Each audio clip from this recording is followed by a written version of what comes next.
হুজুর আমার মা ও আমার স্ত্রীর মধ্যে প্রায় টুকটাক ঝগড়া হয়, আমার স্ত্রীকে কিছু বললে বলে আমি মরে যাব, এমত অবস্থা আমার করণীয় কি? ভাই এটা একটা জটিল কাজ, মা এবং স্ত্রী দুইজনের সামলাইতে হয়। স্বামীর ছেলেদের অনেক কষ্ট আসলে এই জায়গাটাতে। এখানে আপনি মায়ের কাছে যাইয়া বোকা সাজবেন আর বোর কাছে এসব বোকা সাজবেন, এমন একটা ভাব ধরবেন আপনার বউ মনে করবে লোকটা মাজুর। মাজুর বুঝছেন তো?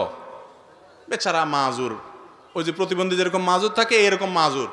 বেচারা মাথা কোনো কাজ করে না, বেকুব। যাই বলি সে সরি বলে। বোর কাছে নরম থাকবেন, নরম থাকে বলবেন দেখো মা কি সারাজন বেঁচে থাকবো, যাই হোক হ্যাঁ বুঝতে পারছি আমি কি করতাম আসলে, উফ উস, এইসব কাহিনী করবেন। মারে যাইয়া যেন ওইটা জারি দিবেন না, বুঝেন নাই কথা?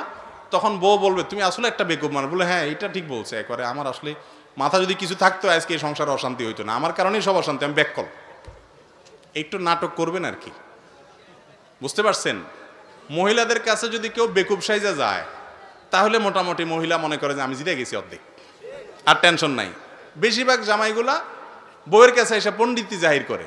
আরে ভাই সব জায়গায় পণ্ডিতি করলে হবে না তো, এখানে বেকুব সাজতে হবে যে হ্যাঁ আসলে কি বলতেছে, ও স্যাড ব্যাড সরি, কি করা যায়?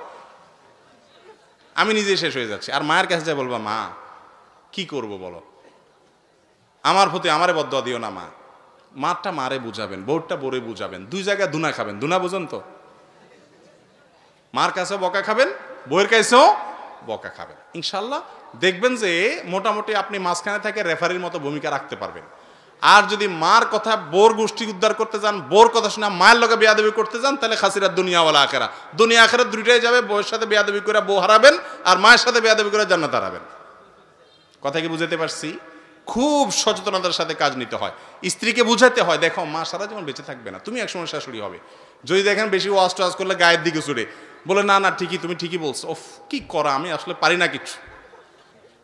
আল্লাহ তাআলা তৌফিক দান করুন।